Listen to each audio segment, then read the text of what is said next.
பரிசுத்த உன்னத திருநாமத்துக்கு மகிமை உண்டாகட்டும். நம்ம தொடர்ந்து ஒரு செய்தியை பார்த்து கொண்டிருக்கிறோம். பெரிய ஆசீர்வாதத்தை அறுக்க போகிறோம். ஆமென். புதிய வருஷத்துல பெரிய ஆசீர்வாதத்தோடு கர்த்தர் நம்மை நடத்துவார். குறைவுகளை நிறைவாக்குகிற வருஷமா இருக்கும். ஆமென். அல்லேலூயா. எத்தனை பேருக்கு ஞாபகம் இருக்கு? போன வாரம் கேட்டதால அது போன வாரமே முடிஞ்சிடுச்சு. அவ்வளவுதான். அத கீவேர்டுக்கு போயிடணும். கண்ணீரோடு விதைக்கிறவர்கள் அறுப்பார்கள்.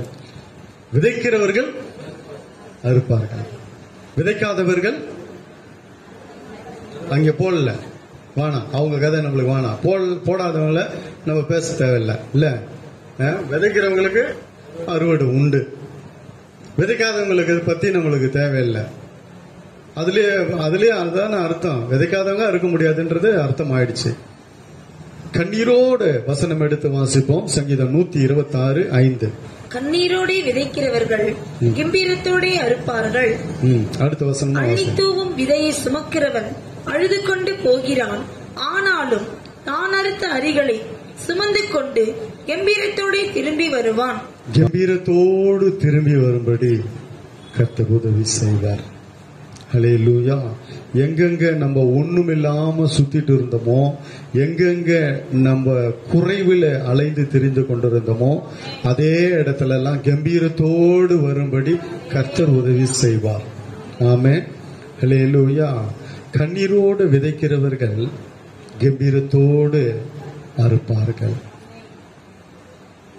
அது மட்டுமல்ல, அவன் அறுத்து கொண்டு வரும் பொழுது கம்பீரத்தோடு திரும்பி வருவான். போகும்பொழுது கண்ணீர், வரும்பொழுது பெரிய சந்தோஷம். ஹல்லேலூயா. கர்த்தருடைய பரிசுத்த நாமத்துக்கு மகிமை உண்டாகட்டும். விதைப்பையும் அறுப்பையும் குறித்து நிறைய காரியங்களை நாம் பார்த்தோம். கர்த்தரை கனப்படுத்துவதிலே பார்த்தோம். கர்த்தருடைய ஊழியத்தை, சபையை, ஊழியக்காரர்களை கனப்படுத்துவதை குறித்து நாம் பார்த்தோம்.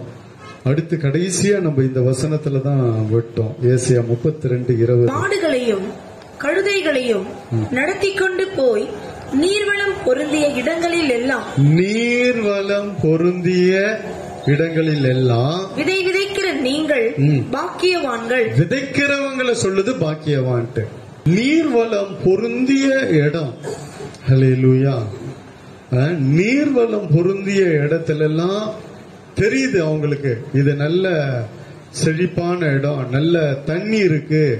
இன்னைக்கு தண்ணி இல்லாததால விவசாயம் எல்லாம் போயிடுச்சு. இன்னைக்கு இல்ல, நீர்வளம் பொருந்திய இடத்துல விதைச்சோன்னா அறுவடை உண்டுன்றது தெரியும். உலக பிரகாரமா, ஆவிக்குரிய பிரகாரமா நீர்வளம் பொருந்திய இடம் அப்படி என்றால் நல்ல ஜெபிக்கிற சபை, அபிஷேகத்துல நிரம்புற சபை, ஆவியானவர் அசைவாடுகிற சபை, வார்த்தை வெளிப்படுகிற, வெளிப்பாடோடு வருகிற வார்த்தை, அந்த மாதிரி சபை.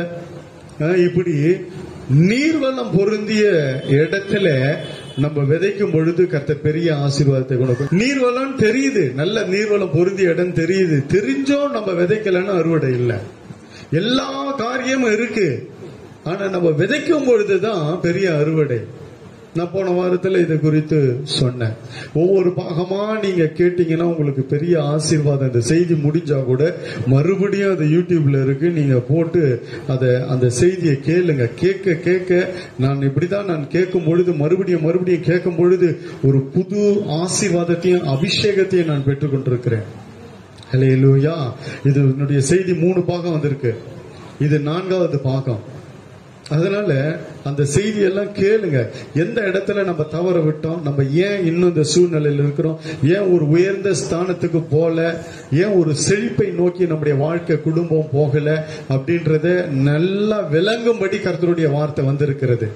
அதை நீங்க அப்படியே பிடித்து கொண்டு அதன்படி நீங்க செயல்படும் பொழுது கண்டிப்பா நிச்சயமாய் வேத வசனத்தின்படி நான் சொல்லுகிறேன், கர்த்தர் பெரிய அறுவடையை கொடுப்பார், ஆசீர்வாதத்தை கொடுப்பார். ஹல்லேலூயா. இந்த வாரம் நான் இன்னொரு வார்த்தையை சொல்லுகிறேன், கவனிங்க. மத்தேயு 13:8 நாம் திருப்பிக் கொள்ளுவோம். சில விதையோ நல்ல நிலத்தில் விழுந்து சிலது 100ஆகவும் சிலது 60ஆகவும் சிலது 30ஆகவும் பலன் தந்தது. ஏன் அப்படி குறையுது? அப்படியே நல்ல நிலம் சபைன்னு சொன்ன, இதுக்கு வேறொரு ஆவிக்குரிய அர்த்தமும் இருக்கு. அதையும் நான் உங்களுக்கு சொல்லிட்டேன். மனுஷனுடைய சுபாவம், குணாதிசயங்கள் எல்லாம் மாறி கர்த்தருடைய வார்த்தை, விதை என்பது வார்த்தை. அந்த வார்த்தை வர வர வர நம்ம 30 மடங்கா கர்த்தருக்கு பலனை கொடுக்கணும், 60 மடங்கா, 100 மடங்கா. இது ஆவிக்குரிய வாழ்க்கையில நான் சொன்னேன். விதைன்னா கர்த்தருடைய வார்த்தை. நான் இப்போ உங்க செழிப்பை குறித்து, உங்க ஆசீர்வாதத்தை குறித்து, உங்க வருமானத்தை குறித்து பேசுகிறேன். அப்ப நான் இந்த பக்கம் திரும்பி வரேன். இப்போ விதைனா நீங்க விதைக்கிற விதை காணிக்கை, தசம பாகம், உங்க நேரம், உங்களுடைய பொருட்கள், உங்களுடைய காரியங்கள், அதை குறிச்சு இப்ப பேசுறேன் நான். நீங்க அடுத்து உலக ஆசீர்வாதமா இருக்கும்படி, இது ஆவிக்குரிய ஆசீர்வாதத்தை குறிச்சு தான் வேதம் சொல்லுது, முக்கியப்படுத்துகிறது. நமக்கு நம்ம 30 மடங்கு கர்த்தருக்கு பலனை கொடுக்கும்படி நல்ல நிலம், நம்ம தான் நல்ல நிலம். இந்த நிலத்துல வார்த்தை வந்து விழும்போது 30 மடங்காய், 60 மடங்காய், 100 மடங்காய் கர்த்தருக்கு பலனை கொடுக்கிறோம். இது ஆவிக்குரிய காரியத்தில் சொல்லப்பட்ட வார்த்தை. நான் உங்க ஆசீர்வாதத்துக்காக இப்படி தெற்கத்தைய வெள்ளங்களை திருப்புவது போல நான் வார்த்தை இப்படி திருப்புறேன் உங்களுக்காக, உங்க ஆசீர்வாதத்துக்காக வார்த்தையை சொல்றேன். அதுக்காக தான் இந்த வசனத்தை எல்லாம் எடுக்கிறேன். இதை நல்லா விளங்கி கொள்ளுங்க. சொல்லப்பட்ட கருத்து வேற. சில விதை நல்ல நிலத்தில் விழுந்து சிலது 100ஆகவும் சிலது 60ஆகவும் சிலது 30ஆகவும் பலன் தந்தது. 100 மடங்கு வருது, அப்புறம் 60 ஆயிடுது, கடைசியில 30 ஆகுது, அதுக்கப்புறமா சுத்தமா ஒண்ணு இல்ல. 12வது வசனம் வாசிங்க. உள்ளவன் எவனோ அவனுக்கு கொடுக்கப்படும், பரிபூரணமும் அடைவான். இல்லாதவன் எவனோ அவனிடத்தில் உள்ளதும் எடுத்துக்கொள்ளப்படும். அந்த 30 இப்ப போயிடுச்சு. காரணத்தை நல்லா விளங்கி கொள்ளுங்க. முதல்ல 100 மடங்கு வந்தது, அப்புறம் அப்படியே 60 ஆயிடுச்சு, அப்படியே 30 ஆயிடுச்சு. ஏன் பெருகல? இன்னொரு இடத்துல நான் சொன்னேன் உங்களுக்கு 30 மடங்கு, அப்புறம் 60, அப்படியே 100 ஆயிடுச்சு. அதுக்கப்புறம் விதைச்ச உடனே 100 மடங்கு அறுத்தார்கள்னு அந்த ஸ்டேஜுக்கு போயிடுச்சு. ஆனா இந்த இடத்துல இந்த வசனம் சொல்லுகிறது, விதைச்ச உடனே 100 மடங்கு பலன் வந்தது. அந்த 100 மடங்குல அவன் மறுபடியும் விதைக்கல, குறைவா விதைச்சிருக்கிறான். நான் சொல்றது புரியுதுங்களா? அப்ப அது 60 ஆயிடுச்சு. 60 வரும்போது இன்னும் குறைவா, அதாவது எப்படின்னா முதல்ல ஆஹா ஓஹோன்னு இருப்பாங்க, சபைக்கு எல்லாம் செய்வாங்க, காணிக்க தசம்பாங்க எல்லாம் உண்மையா இருந்து, கடைசியில அப்படியே வர வர வர என்ன அப்படியே குறைஞ்சிரும். கடைசியில கொடுக்கறதை நிறுத்துவாங்க. அதுக்கப்புறம் உள்ளதும் எடுத்துக்கொள்ளப்படும்.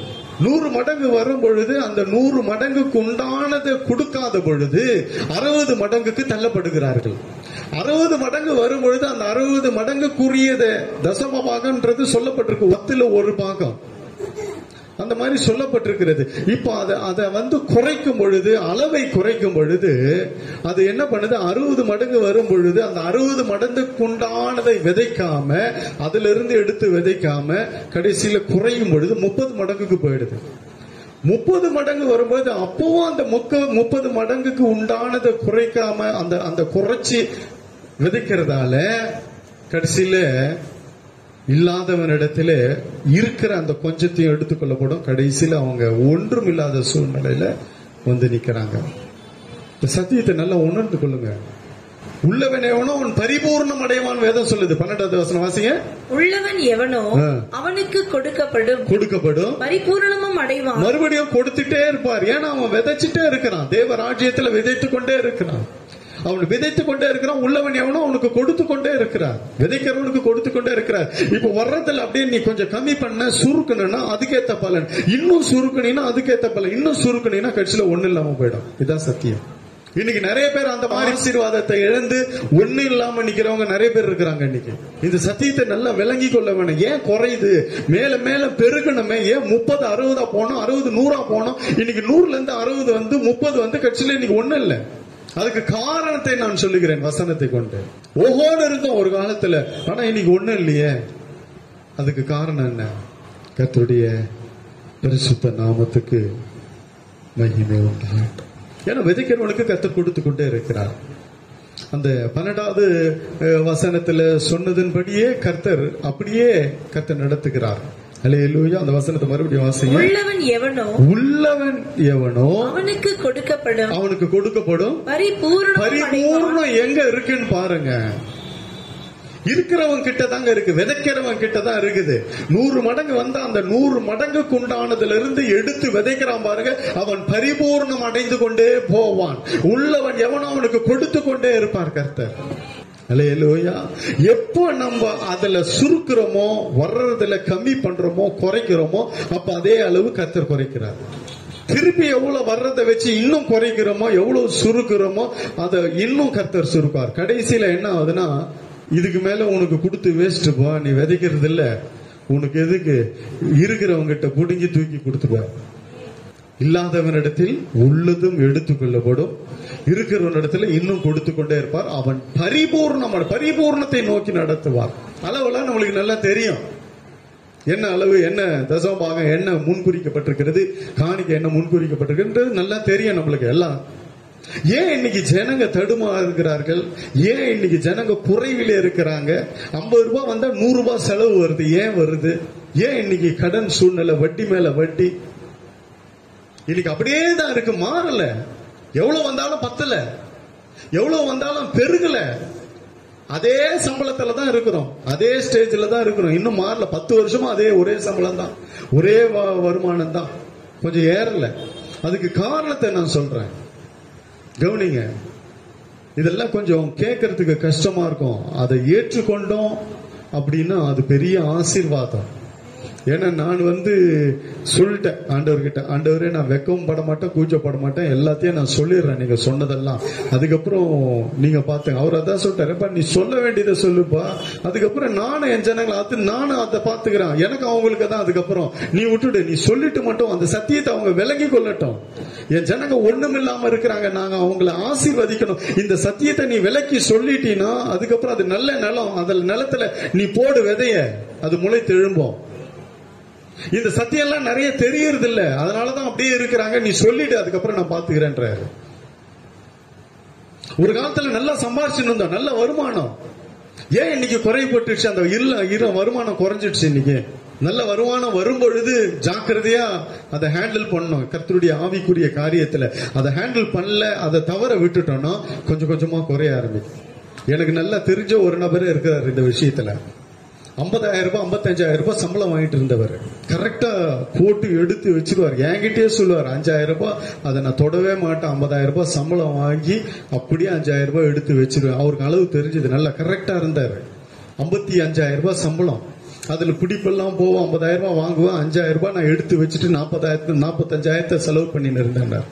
அப்படியே என்ன பண்ணாரு, ஒரு 2 மாசத்துல 10,000 ரூபாய் சம்பளத்துல இருந்தவரை கொண்டு போனார் 50,000க்கு.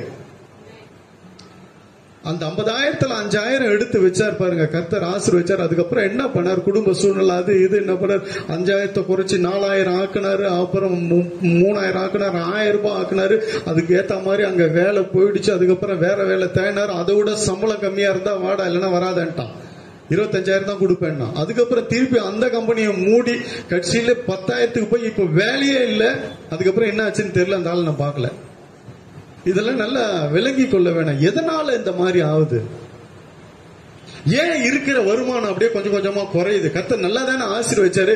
நம்ம கொஞ்சம் அந்த 45,000 நம்மளுக்கு கொடுக்குறாருல்ல, நீ எல்லாத்தையும் எடுத்து வந்து கொடுன்னு சொல்லவே இல்லையே. உனக்கு, உன் குடும்பத்துக்கு, உன்னுடைய காரியத்துக்கு எல்லாத்தையும் பார்த்துக்கோ. நீ நல்லா இரு, நல்ல வசதி வாய்ப்புகளோட இரு.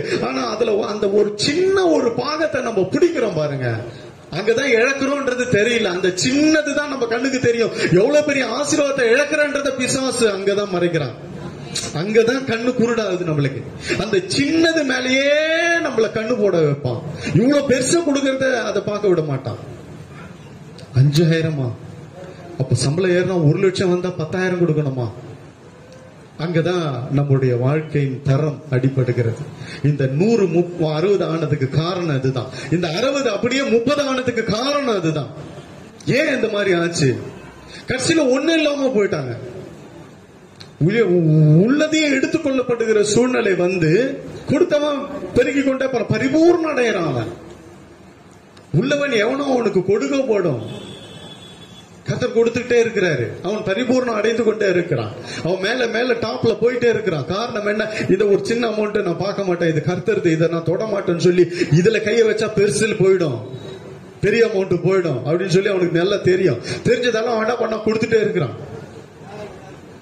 1000 ரூபாய் வந்தா 100 ரூபாய், இது 100 ரூபாவை நம்ம தொட்டுட்டோம்னா 900 ரூபாய் அடிபட்டு போயிடும் அவனுக்கு தெரியும்.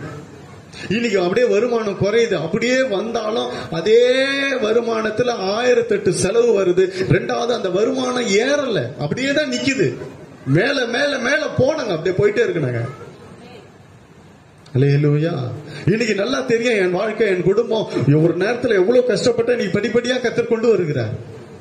கர்த்தருடைய பரிசுத்த நாமத்துக்கு மகிமை உண்டாகட்டும். ஏன்னா 2 கொரிந்தியர் 9:10 வாசிங்க. ஏன்னா விதைக்கிறவனுக்கு கர்த்தர் விதையை கொடுக்கிறாரு.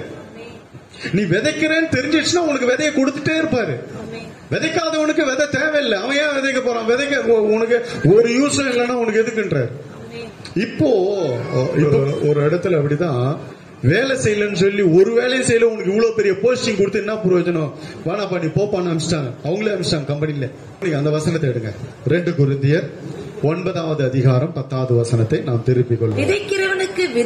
விதைக்கிறவனுக்கு விதையையும் புசிக்கிறதற்கு ஆகாரத்தையும் அளிக்கிறவர் உங்களுக்கு விதையை அளித்து அதை பெருக பண்ணி. நிறுத்துங்க. எப்படி எங்க பெருக பண்றாரு பாருங்க. விதைக்கிறவனுக்கு விதையை கொடுத்து அந்த விதைக்கிற விதைக்கல ஒரு வருமானத்தை பெருக பண்ணி உங்கள் நீதியின் விளைச்சலை வர்த்திக்க செய்வார். ஆமென். விதைக்கிறவனுக்கு விதையையும் புசிக்கிறதுக்கு ஆகாரத்தையும் அளிக்கிறவர் உங்களுக்கு விதையை அளித்து அதை பெருக பண்ணுகிறார். எதை பெருக பண்ணுகிறாரு? நீ விதைக்கிற விதையை பெருக பண்ணுகிறாரு. நீ உன் கையில வச்சிருக்கிறது இல்ல, நீ எதை விதைக்கிறாயோ அதுலதான் பெருக்கும். நீ கையில வச்சிருக்கிறது ஒரு நாள் பெருகாது. நான் ஏற்கனவே சொன்ன பாருங்க, ஊர்ல இருந்து விதைய வாங்கிட்டு வந்துட்டு 1 மாசம் அப்படியே வச்சுட்டேன், அது அப்படியே தான் இருக்குது. எப்போ அதை நான் மண்ணில் போட்டனோ, பொச்சி விதைச்சேனோ, முளைச்சு அழகா இன்னும் பூ, அந்த விதை நம்ம கையில இருக்கிற வரைக்கும் அது வந்து ஒரு பலனையும் தராது. எப்போ விதைக்கிறோமோ கொண்டு வந்து நம்ம ஆவிக்குரிய வாழ்க்கையில விதைக்கிறோமோ, இதுதான் நல்ல நிலன்றது சபை சொல்லுது. சபையை தான் நல்ல நிலன்னு சொல்லுது. அப்போ அந்த நல்ல நிலத்துல கொண்டு வந்து விதைக்கும் போது அந்த கொஞ்சத்தை நம்ம புடிச்சிட்டோம்னா பெரிய ஆசீர்வாதத்தை இழந்துருவோம். ரெண்டாவது, நம்மளுக்கு அந்த 10ல் 1 பாகத்துல அந்த 9 பாகம் அடிபட காரணம் என்னவென்றால், இந்த 1 பாகத்துல கைய வைக்கிறதால 9 மடங்கு நமக்கு அடிபடுது. 9 மடங்கு அப்படியே குறையுது. 100 அப்படியே 60 ஆயிடுச்சு. இப்போ இன்னைக்கு நல்லா கவனிச்சுக்கோங்க. உங்க வருமானம் பெருகணும், இருக்கிறது பெருகணும். இப்ப 10,000 அப்படியே டபுளா ட்ரிபிளா போனோம். 50,000 1 லட்சத்துக்கு போனோம், 1 லட்சம் 2 லட்சத்துக்கு போனோம், 2 லட்சம் 3 லட்சத்துக்கு, இப்படிதான் பெருகணும். வாங்கினது அப்படியே குறைய கூடாதுங்க, ஒரு நாளும் குறையவே கூடாது. அதுக்கு காரணம் என்ன என்பது இந்த வசனத்தின் மூலமா நமக்கு கர்த்தர் தெளிவுபடுத்துகிறார். அல்லேலூயா. கர்த்தருடைய பரிசுத்த நாமத்துக்கு மகிமை உண்டாகும். நானும் விதைக்கிறேன்றதை உங்களுக்கு சொன்ன சாட்சி போன வாரம். நிறைய இடத்துல விதைத்துக் கொண்டிருக்கிறேன், நிறைய இடத்துல ஊழியத்தை தாங்குகிறேன். நிறைய வட மாநிலம் போனாலாம் எவ்வளவு பண்ணுவோன்றது தெரியும், கர்த்தர் அறிவார். ஒரு வருஷம் ஃபுல்லா நான் சேர்த்து வைப்பேன் எனக்கு வருகிற காணிக்கையில. இப்படி நிறைய ஊழியத்துல ஊழியக்காரனுடைய தேவைகளுக்கு இப்படி நிறைய இன்னி வரைக்கும் விதைச்சிட்டு தான் இருக்கிறேன். 1 மாசம் தவறாம சப்போர்ட் பண்ணது கொரோனா நாட்களில. ஏன்னா எனக்கு கொடுக்குறாங்க. எத்தனை பேர் 1 மாசம் கூட தடை இல்லாம எத்தனை பேர் எனக்கு காணிக்க தசமபாகம் கொடுக்குறீங்க? அதே போலதான் நானும் 1 மாசம் கூட தடை இல்லாம அவங்களுக்கு டான்னு கரெக்டா அனுப்பிச்சிருவேன். அதனாலதான் கர்த்தர் என்ன மறுபடியும் இந்த மாதிரி கொடுக்குறவங்களை கர்த்தர் எழுப்பினே இருக்கிறார். அல்லேலூயா. கர்த்தருடைய பரிசுத்த நாமத்துக்கு மகிமை உண்டாகட்டும். நிறைய இடத்துல கொரோனான்னு வேலையே இல்ல, எதுவுமே இல்ல, காணிக்க இல்ல, எங்க கொடுக்கறது, தசமாவும் கொடுக்கல, எல்லாம் நிறைய பேர் நிறுத்திட்டாங்க. நிறைய பேர் சொன்னாங்க என்கிட்ட, நிறைய ஊழியக்காரங்க சபையில இந்த மாதிரி ஆயிடுச்சியான்ட்டு. ஆனா நம்மளுக்கு ஒரு குறையும் இல்லாம கர்த்தர் நடத்தினாரு. அல்லேலூயா. கர்த்தருடைய நானும் விதைக்கிறேன். அது இல்லாம இங்க வருகிற சபையில வருகிறதுல நான் தசமாவும் கொடுக்கிறேன். ஒரு ஊழியக்காருக்கு, ஒரு மூத்த ஊழியக்காருக்கு மாசமானா நான் போய் நானும் என் மனைவியும் போகும் பொழுதே அவருக்கு எல்லாம் வாங்கி கொண்டு போய் கொடுத்து அவர்கிட்ட இந்த தசமாவும் கொடுத்து அவர்கிட்ட முழங்கால் போட்டு ஜெபம் பண்ணி வருவோம். அதுதான் ஆசீர்வாதம். அவர் எங்களை ஆசீர்வதித்து, உங்களை ஆசீர்வதித்து, சபையை ஆசீர்வதிச்சுட்டு அனுப்புவார். அவர் ஒரு மூத்த தேவ மனுஷன். அவர் ஆசீர்வதிக்கிற ஆசீர்வாதம் அப்படியே எங்க மேல இறங்குவதை நான் பார்த்திருக்கிறேன். ஒவ்வொரு மாசமும் பார்க்கிறேன். அவர் கொஞ்சம் லேட் பண்ணா கூட நாங்க எங்க வாழ்க்கையில தடுமாறுவதை பார்த்திருக்கிறேன், குறைவுல பார்த்திருக்கிறேன். அதனால முதல்ல எடுத்துன்னு போய் அவருக்கு கொடுக்கலன்னா எங்களுக்கு மனசு ஒரே கஷ்டமா இருக்கும். கையில வச்சிருக்க மாட்டோம். அப்பவே போன் பண்ணுவோம், எங்க இருக்கிறீங்களோ அங்க தேடி வரேன்டுவான். வருமானம் பெருகணுமே கண்டி குறையக்கூடாது. அல்லேலூயா. எனக்கு கர்த்தர் ஆசீர்வதிக்கிறவர். நீ எதை செஞ்சாலும் உண்மை உள்ளவரா இருக்கிறாருங்க. ஒரு வசனத்தை வாசிச்சேன், அப்படியே எனக்கு ரொம்ப மனசு கஷ்டமாயிடுச்சு. ஒரு வசனம் வாசிங்க, மத்தேயு 10வது அதிகாரம் 42வது வசனத்தை வாசிங்க. சீஷன் என்னும் நாமத்தின் நிமித்தம், அதான் ஊழியக்காரங்க நாமத்தின் நிமித்தம், இந்த சிறியரில் ஒருவனுக்கு ஒரு கலசம் தண்ணீர் மாத்திரம் குடிக்க கொடுக்கிறவனும் தன் பலனை அடையாமற் போகான். எவ்வளவு உண்மை உள்ளவரா இருக்கிறாருங்க, எவ்வளவு நன்றி உள்ளவரா இருக்கிறாங்க, நன்றி கடன் செய்யறாருங்க. எவ்வளவு உண்மை. ஒரு கலசம் தண்ணி, ஒரு ஊழியக்காரன் நிமித்தம் ஊழியக்காரனுக்கு நீ ஏதாவது என்ன கொடுக்கிறாயோ அதுக்கு அப்படியே பலனை திருப்பி எவ்வளவு நன்றி உள்ளவரா இருக்கிற. ஏன்னா அப்பா அவன் என் பணியை செய்யறான், அவனுக்கு நீ கொடுக்கிற, அதனால உன்னை நான் ஆசீர்வதிப்பேன். ஒரே ஒரு கிளாஸ் தண்ணிக்கே ஒரு நன்றி உள்ள தெய்வமா இருந்து திருப்பி கொடுக்கிறாருன்னா இதை விட வேற தெய்வத்தை நீங்க பார்க்க முடியுமாங்க? எனக்கு இதை பாசிக்கும் போதெல்லாம் ஆண்டவரே எங்களை குறித்து இவ்வளவு ஒரு உண்மையுள்ளவராய் ஜனங்களுக்கு இருக்கிறீங்களா? இந்த சிறியரில் என் நாமத்தின் நிமித்தம், சீஷன் என் நாமத்தின் நிமித்தம் ஒரு கலசம் தண்ணீரை கொடுத்தா கூட அல்லேலூயா தன் பலனை அடையாமல் போவதில்லை. அப்ப எந்த அளவுக்கு அவர் உண்மையுள்ளவரா இருக்கிறார், நன்றியோடு திருப்பி அவர் செய்கிறார். அல்லேலூயா. கர்த்தருடைய பரிசுத்த நாமத்துக்கு மகிமை உண்டாகட்டும். கர்த்தர் பெரிய காரியங்களை உங்களுக்கு செய்வாருங்க. பெரிய ஆசீர்வாதத்தை நீங்க சுதந்திரிக்கணுங்க. அல்லேலூயா. விதைக்க ஆரம்பிங்க, தேவ ராஜ்யத்துல விதைக்க ஆரம்பிங்க, தேவ ஆலயத்துல விதைங்க. அல்லேலூயா. ஊழியத்துல விதைங்க, உங்க நேரத்தை விதைங்க, ஜெபத்துல விதைங்க, பொருளாதாரத்துல விதைங்க. அதுதாங்க உங்களுக்கு ஆசீர்வாதம், அதுதான் உங்களுக்கு ஆசீர்வாதம். வாசிங்க, இன்னொரு வசனத்தை வாசிப்போம். இதெல்லாம் வாசிக்கும் பொழுது நானே ரொம்ப யோசிப்பதுண்டு. வாசிங்க, மார்க் 12வது அதிகாரத்தை திருப்பிக் கொள்ளுவோம்.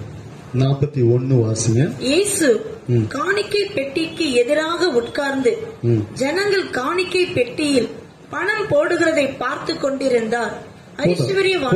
நம்மளுக்கு இதுதான் வேணும். இயேசு காணிக்கை பெட்டிக்கு எதிராக உட்கார்ந்து ஜனங்கள் காணிக்கை பெட்டியில் பணம் போடுகிறதை என்ன பண்றாரு? இதெல்லாம் நம்ம என்ன வாசிச்சோமா, வாசிச்சு நம்ம என்ன உணர்ந்து கொண்டோம், என்ன தெரிந்து கொண்டோம், நல்லா யோசிச்சு பாருங்க. நம்ம போடுற காணிக்கையை கொஞ்சம் யோசிச்சு பாருங்க. ஏன் இன்னைக்கு நம்ம ஆசீர்வதிக்கப்படல? கர்த்தரை எந்த விதத்துல என்ன கனம் பண்ணுகிறவர்களே நான் கனம் பண்ணுகிறேன். கர்த்தரை கனம் பண்ணும் பொழுது உன் ஆலைகளில் திராட்சை ரசம் புரண்டு ஓடுன்றாரு. ஓடிட்டு இருக்கான் அது பாட்டுக்கு உனக்கு. இயேசு காணிக்கை பெட்டிக்கு எதிராக உட்கார்ந்து ஜனங்கள் காணிக்கை பெட்டியில் பணம் போடுகிறதை பார்த்து கொண்டிருந்தா. நீ போடுறத கர்த்தர் பார்க்கிறாரு. நீ என்ன போடுற, என்ன அவருக்காக கொண்டு வர, வீட்டுல இருந்து வரும்போதே ஒரு வாரம் ஃபுல்லா இருக்கு, திங்கக்கிழமையில இருந்து சனிக்கிழமை வரைக்கும் இருக்கு. நீ காணிக்கைக்காக நீ என்ன எடுத்து வைத்து இங்க ஞாயிற்றுக்கிழமை வரும்போது என்ன போடுறன்றது பாக்குறாரு. அந்த வசனத்தை மறுபடியும் வாசிங்க. இயேசு காணிக்கை பெட்டிக்கு எதிராக உட்கார்ந்து ஜனங்கள் காணிக்கை பெட்டியில் பணம் போடுகிறதை பார்த்து கொண்டிருந்தார். இப்ப பாலாஜி எதிர்க்க உட்காந்துக்கிற மாதிரி உட்காந்துக்கிறாரு. நீங்க போட வரும்போதெல்லாம் இயேசு அங்க உட்கார்ந்து இருக்கிறாரு. அந்த நினைப்போட வந்து போடுங்க. என்ன கையில இருக்கிறதுன்றத பாருங்க. கர்த்தருடைய பரிசுத்த நாமத்துக்கு மகிமை உண்டாகட்டும். நம்ம என்ன கொண்டு வரோம். எத்தனை தடவை நான் ஒரு வாட்டி ரூபாய் நோட்டையை எடுத்து காமிச்சிட்டேன். எனக்கு பொறுக்க முடியல. எனக்கு ஆண்டவர் அவமானப்படுத்துறத என்னால பொறுக்க முடியாம ஒரு கிழிஞ்சு போன நோட்டை காமிச்சவங்களுக்கு காமிச்சனா இல்லையா? ஒரு வாட்டி இப்படி எல்லாம் தயவு செய்து போட்டு ஆண்டவரை அவமானப்படுத்தாதீங்க. பழைய கிழிஞ்சிட்டு போன நோட்டு 10 ரூபாய் நோட்டு ஒரு 10 பண்றாங்க. ஒரு ஹோட்டலுக்கு போனா, இதுக்கு போனா, அதுக்கு போனா, ஒரு கல்யாணத்துக்கு போனா ஒரு மொய் எழுத 10 ரூபாய் எடுத்துன்னு போய் ஒரு மொய் எழுதுவியா? அவன் மட்டும் பார்த்தான் உன்ன 10 ரூபாய் நீ கொடுக்கறத, 100 ரூபாய் கொடுக்கறத பார்த்தானா கூட பத்திரிக்கை வைக்க மாட்டான். 2வது பிள்ளைக்கு கல்யாணம் நடந்தா வைக்க மாட்டான். இவனுக்கு வைக்கவே வைக்காத. ஒரு சாப்பாடே 250 ரூபாய். இவன் குடும்பமா வந்து தின்னுட்டு 100 ரூபாய் வச்சுட்டு போவான். இவனுக்கு கல்யாணத்துக்கு பத்திரிக்கை வைக்க வரவே வேணாம். சொல்லிக்கலாம், நான் மறந்துட்டேன்னு சொல்றேன்பா, பத்திரிக்கை வைக்கல மறந்துட்டேன்டுவான். புரியுதா இல்லையா உங்களுக்கு? கசங்கி போன நோட்டு, பழைய நோட்டு, ஒரே ஒரு 10 ரூபாய் தேடி கண்டுபிடிச்சி நம்ம இப்ப முடிஞ்சவனு பாருங்களேன், வீட்டுல போய் தட்டப்புடலா நடக்கிறத. நீங்க ஆசீர்வதிக்கப்படணுங்க. மார்க்கெட்டுக்கு பைய தூக்கின்னு போனா என்ன 10 ரூபாய் தூக்கின்னு போற நீ பைய? ஏதோ என்ன வாங்க முடியும் 10 ரூபாய்க்கு? 10 ரூபாய் தூக்கின்னு போற ஞாயிற்றுக்கிழமையில பைய எடுத்துன்னு 10 ரூபாய் எடுத்துன்னு போற. கர்த்தர் எப்படிங்க ஆசீர்வதிப்பாரு? பாக்குறாருங்க. ஒவ்வொரு வாரம் நீ போடுற காணிக்கை பார்த்துன்னு இருக்கிறாருங்க. இதை வாசிங்களா இல்லையா? காணிக்கை பெட்டிக்கு எதிராக உட்கார்ந்து இருக்கிறார். நீ காணிக்கை போடும் போது அங்க வந்துருவார். அசைவாடி கொண்டிருக்கிறவர், உலாவி கொண்டிருக்கிறவர், டபால்னு இப்பொழுது எல்லாம் காணிக்கை போடுவோன்னு இங்க வந்து உட்காந்துருவார். இது எத்தனை பேருக்கு தெரியுதுன்னு தெரியல. போட வரும்போது அவர் பார்த்துன்னு இருக்கிறாருன்றத. நீ கசங்கி போனது, நசுங்கி போனது, ஒரே ஒரு 10 ரூபாய் காயின், 5 ரூபாய் காயின், இதெல்லாம் தூக்கின்னு வரத பார்த்துன்னு இருக்கிறாரு. அதனாலதான் உன் தரம் உயரல. அதனாலதான் இன்னும் நீ அப்படியே இருக்கிற. உன் சூழ்நிலையில ஒரு உயர்வும் இல்லாதபடி இருக்கிற காரணம், தசம பாகம் எவ்வளவு முக்கியமோ அதே அளவு காணிக்கை பெட்டி முக்கியம். இது ரெண்டுத்துலதான் ஆசீர்வாதம் இருக்கு. ஒரு மனுஷனுடைய உயர்வு எதுல இருக்குன்னா, இது ரெண்டு தான் தூணை போல உன்னை தூக்கி நிறுத்தக்கூடியது. காணிக்கையும் தசம பாகமும் தான் ஒரு மனுஷனுடைய உயர்வுக்கு வழி. இது ரெண்டுத்துல நம்ம கோட்டை விட்டுட்டோம்னா, நீ என்ன ஜெபம் பண்ணாலும் என்ன பண்ணாலும் எதுவுமே ஒண்ணுமே நடக்காது. வண்டியில எல்லாம் இருந்தாதான் வண்டி ஓடும். பெட்ரோல் இல்லைன்னா ஓடாது. ஒரு பிளக் வேலை செய்யலாம் கூட வண்டி ஓடாது. புது வண்டி நீ 1 லட்சம் ரூபாய் கொடுத்து வாங்கினாலும் ஒரு சின்ன ஃபால்ட்னா கூட ஓடாது. அதே போலதான் இந்த ஒரு சின்ன காரியத்துல கோட்டை விட்டுட்டோம். நம்ம மொத்தத்தெல்லாம் கரெக்டா இருக்கிறோம், ஆஹா ஓஹோன்றோம். ஆனா இதுல கோட்டை விட்டுட்டு வண்டி நவர மாட்டேங்குது. வண்டி தள்ள வேண்டியதாகுது 4 பேர். அப்படின்னா கடன் வாங்கி வண்டி ஓட்ட வேண்டியதாகுது. இங்க கொடுப்பாங்களா அங்க கொடுப்பாங்களான்னு ஓட வேண்டியதாகுது. இதுக்கு காரணம் என்ன?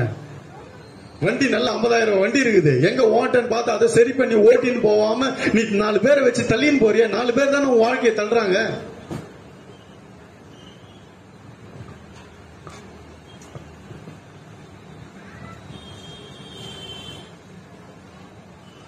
இப்ப போட்டீங்க, அதனால உங்களுக்கு தெரியல சத்தியம். அடுத்த வாரத்துல இருந்து நீங்க வரும்போது கர்த்தருங்க உட்காந்துக்கிறான்ற ஞாபகத்தோடு வாங்க.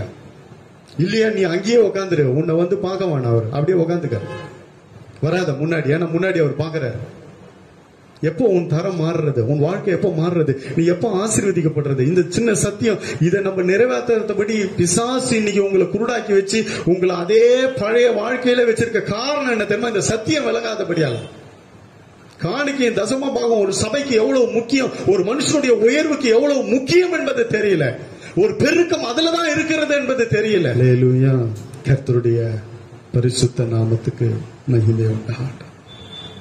போட வரும்பொழுதெல்லாம் கையில வச்சுன்னு வரும்போதெல்லாம் இயேசு உக்காந்துன்னு பாக்குறாருன்ற ஞாபகம் இருக்கட்டும். இனிமேல்ட்டு வாரமான ஞாயிற்றுக்கிழமை காணிக்கை பெட்டிக்கு முன்னாடி வரும்போது கர்த்தர் பார்த்து கொண்டிருக்கிறார். வசனத்தை மறுபடியும் வாசிங்க. இயேசு காணிக்கை பெட்டிக்கு எதிராக உட்கார்ந்து ஜனங்கள் காணிக்கை பெட்டியில் பணம் போடுகிறதை பார்த்து கொண்டிருந்தார். பார்த்து கொண்டிருக்கிறாருங்க. இந்த சத்தியெல்லாம் நம்மளுக்கு விளங்குறது இல்ல. யாராவது சொன்னா கோச்சுக்கிறது. எப்ப பாரு ஒண்ணு இல்ல இதுதான் இருக்குது, இருக்கிறத போடுறோம், ஒண்ணு இல்ல. ஆனா மத்த காரியத்துக்குலாம் ஏதாவது ஒரு கடன் வாங்கியாவது ஏதாவது பண்றோம்ல, ஏதாவது ஒண்ணு பண்றோம், ஏதாவது ஒண்ணு செய்யறோம்ல. ஆனா அவருக்குன்னு வரும்பொழுதுதான் நம்ம 1008 குறைய சொல்றோம், குறைவை சொல்றோம். நல்லா இருக்கும் போது எதுவும் சொல்றது இல்ல. ஒண்ணு இல்ல மட்டும்தான் 10 வாட்டி சொல்றது. இதெல்லாம் நிறைய இருக்குது. இதெல்லாம் மாறணும். அல்லேலூயா. இனிமேல் காணிக்கை போட வரும்பொழுது பாருங்க என்ன கொண்டு வரும். ஏசப்பா பார்த்து கொண்டிருக்கிறார். இது ரெண்டு தான் நம்ம வாழ்க்கைக்கு உயர்வுன்றத முதல்ல விளங்கி கொள்ளுங்க. காணிக்கையும் தசமும் வாங்கமும் 2 கண்ணை போல உன்னை உயர்த்தக்கூடியது, உன்னை ஆசீர்வதிக்கக்கூடியது. அடுத்த வாரத்துல இருந்து இன்னைக்கு சொல்லிட்டேன், சத்தியம் வந்துச்சு. இந்த ஒரு வாரம் ஃபுல்லா எப்படி நடக்கணுமோ நடந்து காணிக்கை போட வரும்பொழுது ஜாக்கிரதையா வாங்க. இயேசு பார்த்து கொண்டிருக்கிறார். உன் வாழ்க்கை உயரணும், உன் தரம் உயரணும், நீ செழிப்பா இருக்கணும். அல்லேலூயா. பொருளாதாரத்துல உன் தலையை கர்த்தர் உயர்த்தணுங்க. அதுக்கு உயர்த்துறதுக்கு இதுதான் வழி. அல்லேலூயா. கர்த்தருடைய பரிசுத்த நாமத்துக்கு மகிமை உண்டாகட்டும். ஒவ்வொன்றுத்துக்கும் ஒவ்வொரு வழியை வச்சிருக்கிறார். பஸ்ஸே போடுறான், இந்த நம்பர் இந்த ரூட்டுக்கு இங்கதாங்க போவோம், நீ வேற போக வேண்டிய ரூட்டுக்கு போனா அந்த நம்பர்ல ஏறுங்கன்றான். சொல்றானா இல்லையா? பஸ் ட்ரெயின் எல்லாத்துக்கும் ஒரு நம்பர், அது அந்த வழியில போவோம். நீ மாத்தி ஏறி உக்காந்தீங்கன்னா அது போவாது. அதே போலதான் இதுக்கு உன் உயர்வுக்கு, உன் ஆசீர்வாதத்துக்கு, உன் பொருளாதார தேவைக்கு எல்லாம் இதுதான் இந்த வழி. இந்த 2 வழியை வச்சிருக்கிறார். இந்த 2 வழியில நம்ம போகும்போது கர்த்தர் நம்மை ஆசீர்வதிக்கிறார். அல்லேலூயா. கர்த்தருடைய பரிசுத்த நாமத்துக்கு மகிமை உண்டாகட்டும். இன்னொரு வசனத்தை வாசிப்போம். லூக்கா 6வது அதிகாரம் 38வது வசனம். அப்பொழுது உங்களுக்கு கொடுக்கப்படும், அமுக்கி குலுக்கி சரிந்து விழும்படி நன்றாய் அளந்து உங்கள் மடியிலே போடுவார்கள். நீங்கள் எந்த அளவினால் அளக்கிறீர்களோ அந்த அளவினால் உங்களுக்கும் அளக்கப்படும் என்றார். கொடுக்காமையே என்னை ஆசீர்வதியும் இதைத்தாரா அதைத்தாரா எப்படி கொடுப்பாரு? கொடுங்கள், அப்பொழுது உங்களுக்கு கொடுக்கப்படும். நீ என்ன கொடுக்கிறியோ அதை எப்படி திருப்பி கொடுக்கிறாருன்றதுதான் வேதத்துல சொல்லப்பட்டிருக்கிறது. இதுதான் காணிக்கை தசம பாகத்தை குறித்து சொல்லப்படுகிற வார்த்தை. இந்த சத்தியத்தை நல்லா விளங்கி கொள்ளுங்க. ஏன்னா நான் நிறைய பேரை பாக்குறேன், இன்னும் அப்படியே தான் இருக்கிறாங்க. கஷ்டம் இன்னும் உயரல, இன்னும் கடன் சூழ்நிலையில் இருக்கிறாங்க, இன்னும் குறைவில் இருக்கிறாங்க. அந்த நிலைமை மாறணும் தான் நான் பாரத்தோடு பேசிக்கொண்டிருக்கேன். இந்த சூழ்நிலை மாறணும். எவ்வளவு வந்தாலும் பத்தாம போறதுக்கு காரணம் என்ன?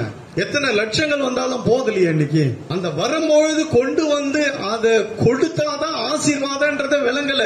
அந்த இடத்துலதான் பிசாசு உங்க கண்களை குருடாக்கி உங்க இருதயத்தை கடினப்படுத்தி கொடுக்காத வைத்திருக்கிறான்.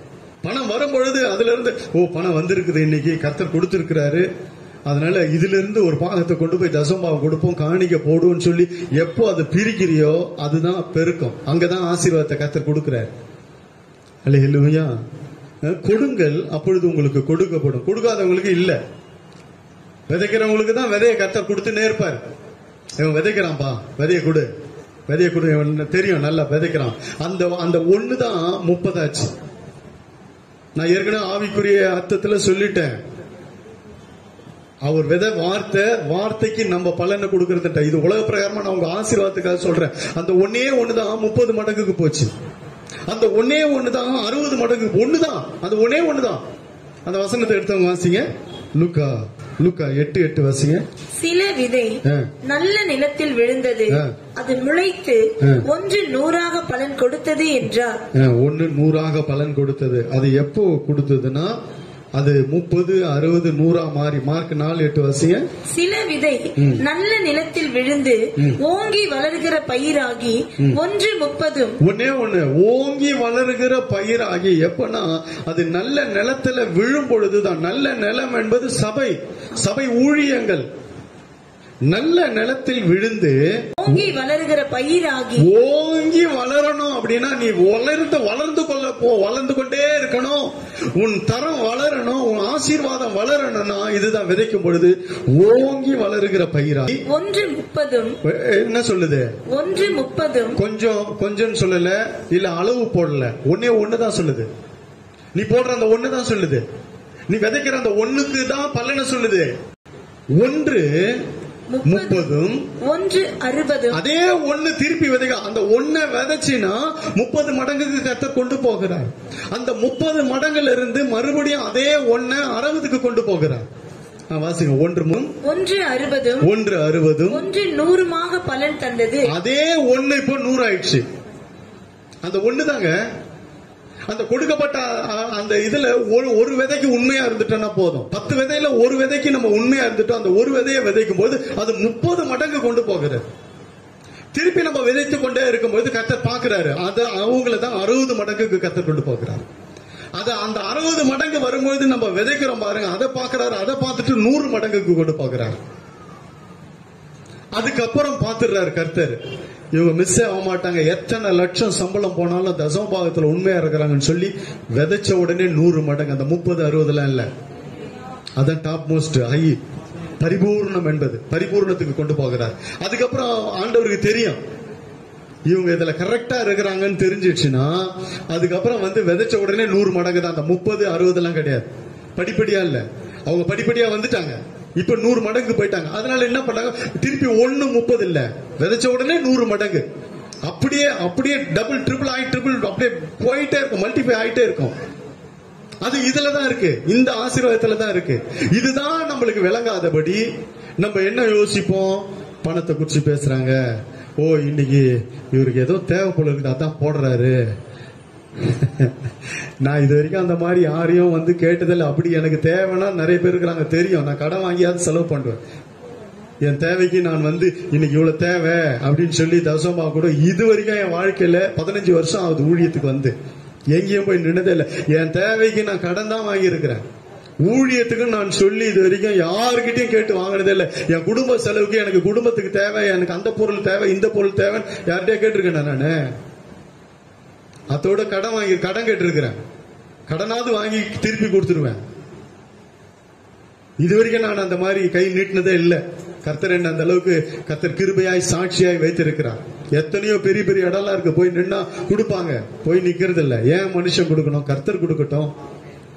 கர்த்தர் ஏவி ஒரு நபரை கொடுக்கிறாரு பாருங்க, அதான் ஆசீர்வாதம்.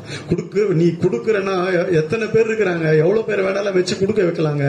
யாரை நேசிக்கிறாரோ, யாரை ஆசீர்வதிக்க சித்தம் கொண்டிருக்கிறாரோ அவங்களதான் கொடுக்க வைப்பார். கொடுக்க வைக்கிறாருன்னா உங்களுக்கும் அவருக்கும் ஒரு தொடர்பு இருக்கிறதுன்னு அர்த்தம். இதுல எவ்வளவு சத்தியம் இருக்கு தெரியுமா? அதுல கொடுக்கறதுல எவ்வளவு சத்தியம் இருக்கு.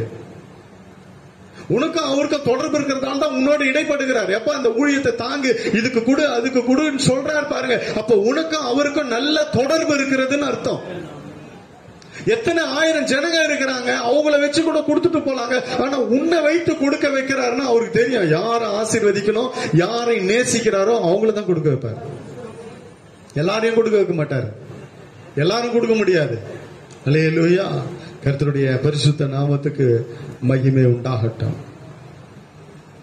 தேவ ஜனமே, அந்த லூக்கால போயிடுங்க, நம்ம முடிக்க போகிறேன். கவனிங்க, லூக்கா 6:38 போங்க. கொடுங்கள் அப்பொழுது உங்களுக்கு கொடுக்கப்படும். கொடுக்கும் பொழுது அப்பொழுது உங்களுக்கு கொடுக்கப்படும். எப்படி கொடுக்கிறார்? திருப்பி கொடுக்கறத பாருங்க. நீங்க கொடுக்கறதுக்கு திருப்பி எப்படி கொடுக்கிறாருன்னா, அமுக்கி குலுக்கி சரிந்து விழும். நன்றாய் அளந்து, நல்லா இருந்து. இந்த ஏமாத்து வேலை எல்லாம் இல்ல, நம்ம தான் ஏமாத்துறோம் அளவுல. நான் சொல்றது புரியுதா இல்லையா? ஆழாக்கல நம்ம தான் ஏமாத்துறோம். அவரு எப்படி திருப்பி கொடுக்கிறாரு பாருங்க. நம்ம அளவெல்லாம் குறைச்சிடுறோம், சுருக்கிடுறோம். நம்ம பாட்டுக்கு இங்க ஏறினே போகுது. ஆனா இங்க காணிக்கை தசமாக ஏறதே இல்ல, அதே அளவுதான். ஆனா சம்பளம் மட்டும் நல்லா ஏறணும்னு நம்ம வேண்டுறோம், ஜெபிக்கிறோம், நல்லது. ஆனா இங்க ஏற ஏற நீ அந்த விதைய விதைக்காம இன்னைக்கு 100ல இருந்து 60 வரதுக்கு காரணம் என்ன? 60ல இருந்து 30 வர காரணம் என்ன? இதுதான். இங்க உன் தரம் ஏறி போகுது. அதே போல ஆண்டவருக்கு உயர்த்தணும். நான் விசுவாசமா ஒண்ணு சொல்றேன், கவனிங்க. நான் என் தசம பாகத்தை போன மாசத்துல இருந்து ஏத்தி கொடுக்க ஆரம்பிச்சேன், தெரியுமா உங்களுக்கு? போன மாசம் முந்தின மாசத்துல இருந்து இங்க வர்றதுக்கு மேலேயே நான் போட்டு கொடுக்க ஆரம்பிச்சிட்டேன். அதை கொடுத்ததுல இருந்து கர்த்தர் இனி வரைக்கும் என்ன கிருபையாய் நடத்துகிறார். அல்லேலூயா. எனக்கு உண்டானது வர்றதை விட நான் கொஞ்சம் சேர்த்து போட்டு கொடுக்க ஆரம்பிச்சேன் 2 மாசமா. அதுக்குண்டான பலன், ரொம்ப பெரிய பலனை பார்த்தேன். நான் கொடுத்தத 10 மடங்கு ஒரே நபர் கொடுத்துட்டாங்க எனக்கு. அது ஊழியத்துக்கு யூஸ் பண்ண, மற்ற காரியங்களுக்கு எல்லாம் யூஸ் பண்ண. அது ஆசீர்வாதம் இருக்குங்க, நான் பாக்குறேங்க அத. அதனாலதான் இன்னைக்கு பாரத்தோடு பேசுறேன். இன்னைக்கு நம்மளுக்கு சம்பளம் எல்லாம் ஏறினே போகுது. ஆனா அதே 1000 ரூபாய் கணக்கு தான், அந்த 500 ரூபாய் கணக்கு தான், அந்த 200 100 அதுதான் கணக்கு. அதனாலதான் இன்னைக்கு உனக்கு ஏற மாட்டேன். இருக்கிறத புடுங்குறான், இருக்கிறத வேலை விட்டு துரத்துறான், இருக்கிறத உனக்கு வாங்க முடியல, வேலைக்கு போனாலும் சம்பளம் வரல. அது காரணம் தெரியுமா? உன் தரம் உயரணும். உன்னுடைய உயர்வு வர வர இங்க உயரணும், இங்க காணிக்கை தசம்பாகம் உயரணும். அதுதான் பெருக்கம். அதுதான் 1 30, 1 60, 1 100. நீ எந்த அளவினால் அளக்கிறாயோ அதே அளவுல கர்த்தர் உனக்கு அளந்து தரார். அல்லேலூயா. கர்த்தருடைய பரிசுத்த நாமத்துக்கு. இந்த வசனத்தை வச்சு ஒருத்தர் பேசினார். அவர் ரூபாவை எட்டு வந்துட்டார். 2000 ரூபாய் 2000 ரூபாய் ஒண்ணு வச்சுக்கினாரு, 500 ரூபாய் ஒண்ணு வச்சாரு, 100 ரூபாய் ஒண்ணு வச்சாரு. கையில 2000 ரூபாய் இல்ல. ஆனாலும் உங்களுக்கு நான் சொல்றேன், கவனிங்க. அவர் 2000 ரூபாய் எடுத்து காமிச்சார். இந்த 2000 ரூபாய் விதைத்தா இந்த 2000 ரூபாய்க்கு உண்டான பலன் வரும் அப்படின்னு காமிச்சார். அடுத்து 500 ரூபாய் எடுத்தார். இந்த 500 ரூபாய் விதைக்கிறீங்களா, இந்த 500 ரூபாயில என்ன உங்களுக்கு பலனோ அந்த பலன் வருங்க. 100 ரூபாய் எடுத்து காமிச்சார். கடைசியா 10 ரூபாய்க்கு வந்தார். 10 ரூபாய் காமிச்சார். இங்க காசு இல்ல எனக்கு காட்டுறதுக்கு, இந்த வசனத்தை காட்டுறேன். வசனம் தான் காசு. 10 ரூபாய் எடுத்து காமிச்சிட்டார். இந்த 10 ரூபாய் விதைச்சீங்கன்னா அந்த 10 ரூபாய்க்கு உண்டான பலன் வரும். நீங்கள் எந்த அளவினால் அளக்கிறீர்களோ அந்த அளவினால் உங்களுக்கு அளக்கப்படும் வேதம் சொல்லுதுன்ட்டார். இந்த வசனத்தை வாசிங்க. கொடுங்கள் அப்பொழுது உங்களுக்கு கொடுக்கப்படும். கொடுத்தீங்கன்னா கண்டிப்பா கொடுப்பாரு. அதுல எந்த மாற்றமும் இல்ல. கொடுங்கள் அப்பொழுது உங்களுக்கு இது இயேசு பேசுறாருங்க. இத உங்களுக்கு கொடு. அமுக்கி குலுக்கி சரிந்து விழும்படி அளவா பாருங்க, எப்படி அழகுறாரு பாருங்க.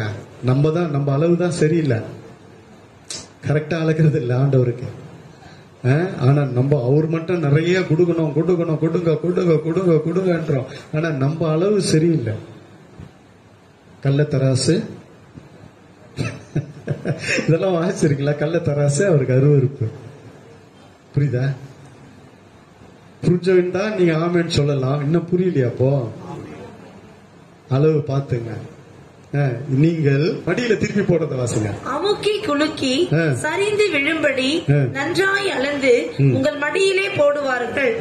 மடியிலே போடுவார்கள். நீங்கள் எந்த அளவினால் அளக்கிறீர்களோ அந்த அளவினால் உங்களுக்கும் அளக்கப்படும் என்றார். கொஞ்சம் சபை அளவை மாத்தணுங்க. சபை அளவை மாத்தணும். அளவு சரியில்லை, சரியான அளவு இல்லை. அளவை மாத்துங்க. எந்த அளவினால் அளக்கிறீர்களோ அந்த அளவினால் உங்களுக்கு அளக்கப்படும். மற்றதுக்கெல்லாம் தாராளமா இருக்கு. ஆனா சபைக்கு என்று வரும்பொழுது, ஊழியத்துக்கு வரும்பொழுது அளவு சரியான அளவு இல்லை. நீங்கள் எந்த அளவினால் அளக்கிறீர்களோ அந்த அளவு தான் உங்களுக்கு திருப்பி வரும். அல்லேலூயா. கர்த்தருடைய பரிசுத்த நாமத்துக்கு மகிமை உண்டாகட்டும். நான் பாரத்தோடு எல்லா வார்த்தையும் சொல்லிட்டேன். இனிமேல் ஆசீர்வதிக்கிறது கர்த்தர் உங்க கையில தான் இருக்கு. இது 4வது பாகமாப்பா? 4 பாகம். நீங்க திருப்பி போய் ரீகலெக்ட் பண்ணுங்க. யூடியூப்ல இருக்கு. 3 பாகம் வந்துச்சு, இதுவும் வந்துடும் 4வது பாகம். 4 பாகத்தை மறுபடியும் போட்டு கேளுங்க. கேட்டு எந்த இடத்துல ஓட்டை இருக்கோ அந்த ஓட்டை அடைங்க. புது வருஷத்துல நீங்க இப்படி இருக்க கூடாது. அல்லேலூயா. புது வருஷத்துல நீங்க இப்படி இருக்கக்கூடாது. புது வருஷத்துல கர்த்தர் உங்களை ஆசீர்வதிக்கணும். அது இந்த நாள்ல, இந்த வருஷம் முடிவதற்குள்ளே கர்த்தர் காண்பிக்கணும் உங்களுக்கு. அல்லேலூயா. உங்க காது கேட்கணும். உங்க ஆசீர்வாதம் உங்க தேடி வரணும். அல்லேலூயா. கர்த்தருடைய பரிசுத்த நாமத்துக்கு மகிமை உண்டாகட்டும். ஒரே ஒரு வசனத்தை வாசித்து நாம் ஜெபிப்போம். நான் இப்படிதான் ஆசை, ஊழியெல்லாம் இப்படிதான் நடக்கணும். ஆண்டவர் இருந்தப்போ ஊழியம் எப்படி நடந்தது பாருங்க, எப்படி தாங்கினாங்க பாருங்க. லூக்கா 8:3 வாசிங்க. ஏரோதின் காரியக்காரனான பூசாவின் மனைவியாகிய யோவானாலும் சூசன்னாலும் தங்கள் ஆஸ்திகளால் அவருக்கு ஊழியம் செய்து கொண்டு வந்த. அப்ப என்ன அர்த்தம்? அதுக்கு புரியுது உங்களுக்கு? புரிஞ்சிச்சு? ஆண்டவர் இயேசு போன போதெல்லாம் 4 பேரு ஹெல்ப் பண்ணாங்க, அந்த ஊழியத்தை தாங்கினாங்க. தங்கள் ஆஸ்திகளால் அவருக்கு ஊழியம் செய்து கொண்டு வந்தார்கள். இது ஒரு ஊழியம். இது எத்தனை பேருக்கு தெரியும்? இது ஒரு ஊழியம். அது நீங்க ஊழியம் செய்யறீங்க. ஒரு சபை நடக்குது, ஒரு ஊழியம் நடக்குதுன்னா அதுக்கு தாங்கும் பொழுது அது ஒரு ஊழியம் என்று அந்த தங்கள் ஆஸ்திகளால் அவருக்கு ஊழியம் செய்து கொண்டு வந்த. இன்னைக்கு நிறைய பேர் ஊழியத்தை விட்டாங்க. ஊழியத்தை ஒழுங்கா செய்யறது இல்ல, அறகுறையா செய்யறது. எத்தனை பேருக்கு புரியுதுன்னு தெரியல நான் சொல்றது. கர்த்தர் சொன்ன வார்த்தை நான் அப்படியே சொல்லிட்டேன். நான் யோசிச்சேன், பயந்தேன். ஆண்டவரே, ஜனங்க தவறா நினைப்பாங்க. அதெல்லாம் நீ எதுவும் நினைக்காத. அவங்க இன்னும் அப்படியே இருக்கிறாங்க. அவங்க தரம் மாறலப்பா, அவங்க உயரணும்ப்பா. தயவு செய்து இந்த வசனத்தை நீ எல்லாத்தையும் சொல்லிடுன்ட்டாரு. நான் அப்படியே இந்த வசனத்தை என்னென்ன கொடுத்தாரோ, ஒரு நாள் நைட்டு கொடுத்தாரு, எழுந்து வந்து உக்காந்தேன். ஒரு நாள் நான் பகல்ல ஜெபம் பண்ணி இருக்கிறேன், இந்த வசனத்தை காண்பித்தார். உடனே நான் வந்து நோட் பண்ணி எழுதிட்டேன். இது ஒரு ஊழியம்பா, உங்களுக்கு தெரியப்படுத்துப்பா. இது ஒரு ஊழியம் என்பது அவங்களுக்கு தெரியல. தாங்குவது ஒரு ஊழியம், கொடுப்பது ஒரு ஊழியம். அவர்கள் தங்கள் ஆஸ்திகளால் ஊழியம் செய்து கொண்டு வந்தார்கள். அவங்களுக்கு என்ன ஊழியம் தெரியுமா? வெறும் தான் ஊழியம். மத்ததெல்லாம் ஆண்டவர் பாத்துக்கினார், இயேசு பாத்துக்கினாரு. அல்லேலூயா. மத்ததெல்லாம் இயேசு பார்த்தாரு. ஆனா அதை தாங்கிறது என்னன்னா, அந்த ஊழியம் செய்தது இவங்க அதை கொடுத்து தாங்கினாங்க. அவருக்கு போக்குவரத்து, சாப்பாடு, தங்குறது எல்லாம் அவங்க பாத்துக்கினாங்க. இந்த மாதிரிலாம் எழுமணுங்க சபைக்கு. இந்த மாதிரிலாம் பார்த்தா ஒரு கடன் கூட இருக்காது எனக்கு. ஆமேன்னு சொல்லுங்களேன். நல்ல வசதி வாய்ப்போடு சந்தோஷமா இருப்பேன். இன்னும் சந்தோஷமா ஊழியம் செய்வேன். இந்த மாதிரிலாம் தாங்குறவங்களை கர்த்தர் எழுப்பிட்டாங்க அப்படின்னா, போக்குவரத்து, சாப்பாடு, செலவு, மற்ற காரியம் எல்லாம் இன்னும் பார்த்துட்டா, ஏற்கனவே பாக்குறாங்க. இன்னும் பார்த்துட்டா நான் கொஞ்சம் ஃப்ரீ ஆயிடுவேன், மூச்சு விடுவேன். மூச்சு விட முடியல. அல்லேலூயா. இன்னும் கொஞ்சம் குறைவுகள் இருக்கு. ஆனாலும் முன்ன விட இப்போ எனக்கு எவ்வளவோ சந்தோஷமா இருக்கிறேன். என்னன்னா ஜனங்க உங்களை கொண்டு கர்த்தர் கொடுக்க வைக்கிறார். அதுவும் இந்த 2 மாசத்துல பாக்குறேன், நிறைய பேர் நிறைய செஞ்சிருக்கிறீங்க. அல்லேலூயா. கர்த்தருடைய பரிசுத்த நாமத்துக்கு மகிமை உண்டாகட்டும். உங்களை கொடுக்கலன்னு சொல்லல, கொடுக்கலன்னு சொல்லி இந்த சத்தியம் இல்ல, கொடுக்குறீங்க. இன்னைக்கு நான் சாப்பிடுறது உங்களாலதான், நான் போடுற துணிமணிலாம் உங்களாலதான், நான் போடுற பெட்ரோல் உங்க காசு தான். இது யாரும் சொல்ல மாட்டாங்க, நான் ஓப்பனா சொல்றேன், எல்லாம் உங்க காசு தான். நான் சாப்பிடுறது, போறது வர்றது, போடுற பெட்ரோல், செலவு பண்றது, நான் போடுற துணி எல்லாம் நிறைய வருஷம் ஆச்சு. நான் வெளியெல்லாம் கொடுத்து போட்டு எல்லாம் நீங்க கொடுக்கறத தான் போட்டுன்னு சுத்துறேன். நான் என் மனைவி குடும்பம் எல்லாம் நீங்க கொடுக்கறத கொடுக்காததுக்காக சொல்ல, உங்க தரம் உயரணும், இன்னும் பல மடங்கு கர்த்தர் உங்களை உயர்த்தும்படி தான் இந்த சத்தியங்களை நான் சொல்லிக் கொண்டிருக்கிறேன். அல்லேலூயா. கண்களை மூடி எல்லாரும் ஜெபிப்போம். 4 பாகம் வந்திருக்கு. நீங்க மறுபடியும் இதை போட்டு தயவு செய்து எல்லார்கிட்டயும் போன் இருக்கு, நெட் இருக்கு, யூடியூப்ல போய் மறுபடியும் கேளுங்க. எந்த இடத்துல தவறு இருக்கிறோன்றத பாருங்க. இன்றைக்கு அந்த தவறை சரி செய்யுங்க. கர்த்தர் உங்களை பல மடங்கு உயர்த்த ஆசீர்வதிக்க சித்தம் கொண்டு இருக்கிறார். அல்லேலூயா. எல்லாரும் கண்களை மூடி இன்றைக்கு இப்பொழுதே அந்த தேவ ஆசீர்வாதம் உங்கள் ஒவ்வொருவர் மேல் வருஷிக்கப்பட. அல்லேலூயா. ஸ்தோத்திரம் ஆண்டவரே. அப்பா, 4 வாரமா இந்த சத்தியத்தை குறித்து நீர் எங்களோடு பேசி இருக்கிறீர் ஆண்டவரே. இன்றைக்கு ஒப்பு கொடுத்து இதுல காணிக்கை தசம பாக உண்மையா இருப்பேன் என்று ஒப்பு கொடுத்து விதைக்கிற ஆண்டவரே தேவ பிள்ளைகளை கர்த்தர் கண்ணோக்கி பார்ப்பீராக. ஆண்டவரே விதைக்கிறாங்கப்பா. யூதாவே, உனக்கு ஒரு அறுப்பு காலம் நியமிக்கப்பட்டிருக்கிறது என்று சொன்னீரே. விதைத்ததுக்கெல்லாம் பலனை கட்டளையிடுவீராக. 1 30 60 100 மாறுவதாக. ஆண்டவரே, நல்ல விளைச்சலை உடைய பிள்ளைகளுக்கு கொடுங்க ஆண்டவரே. கர்த்தாவே, வருமானத்தை பெருக்குவீராக. ஆண்டவரே கர்த்தாவே, கடன் சூழ்நிலை மாறுவதாக. உம்முடைய பிள்ளைகளின் வருமானம் பெருகட்டும். பொருளாதாரத்தில் உம்முடைய பிள்ளைகளின் தலை உயர்வதாக. எத்தனை லட்சம் கடன் இருந்தாலும் அதை அடைக்கக்கூடிய வாசல்களை கர்த்தர் திறப்பீராக.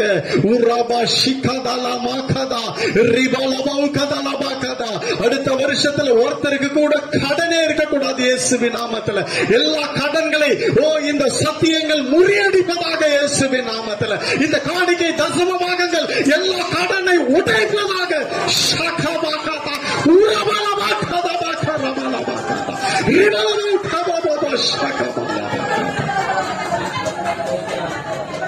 எல்லா பிள்ளைகளுடைய தலைகள் உயர்வதாக. பொருளாதாரத்தில் உடைய பிள்ளைகளுடைய தலைகள் உயர்த்தப்படட்டும். இப்போது கர்த்தருடைய ஆசீர்வாதம் இறங்குவதாக. 30 மடங்கு இறங்குவதாக, 60 மடங்கு இறங்குவதாக, 100 மடங்கு பிள்ளைகள் மீது இறங்குவதாக. இப்பொழுது கையை வைக்கிறதெல்லாம் ஆசீர்வதிக்கப்படட்டும். உங்களுடைய பிள்ளைகளுடைய வருமானம் பெருகட்டும் ஆண்டவரே. உங்களுடைய பிள்ளைகளுடைய வருமானத்தில் உங்களுடைய ஆசீர்வாதத்தின் கரத்தை நீட்டுவீராக, செழிக்க பண்ணுவீராக, பரிபூர்ணம் அடைய பண்ணுவீராக. சத்தியத்தை கேட்டிருக்கிறாங்கப்பா, அதன்படி நடக்க ஒப்பு கொடுத்திருக்கிறாங்க. நிறைய பேர் அதன்படி நடந்து கொண்டிருக்கிறாங்க.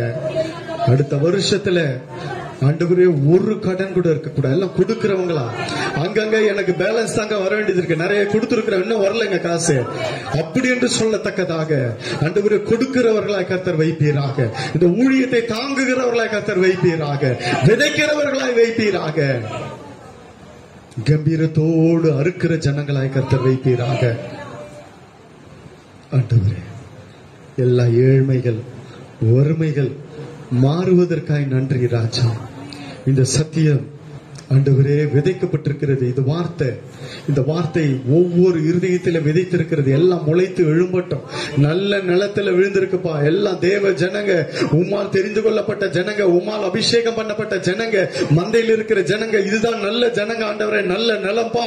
நல்ல நிலத்துல இப்ப வார்த்தையை விதைத்திருக்கிறேன் ஆண்டவரே. இந்த வார்த்தை 1 30 60 100 பலனை கொடுப்பதாக. புதிய புதிய ஆசீர்வாதங்கள் உங்களுடைய பிள்ளைகளை தேடி வருவதாக. ஆண்டவரே, உங்களுடைய பிள்ளைகள் பணம் வைக்கிற பேங்க், பீரோ ஆண்டவரே, பாக்கெட்டுகள், பைகள் எல்லாம் நிரம்பி வழிவதாக. ஆண்டவரே, அடியான் ஆசீர்வதித்து ஜெபிக்கிறேன். அப்படியே அந்த ஆசீர்வாதம் ஒவ்வொருவருடைய சிரசில இறங்குவதாக. தொடர்ந்து கர்த்தர் நடத்துங்க.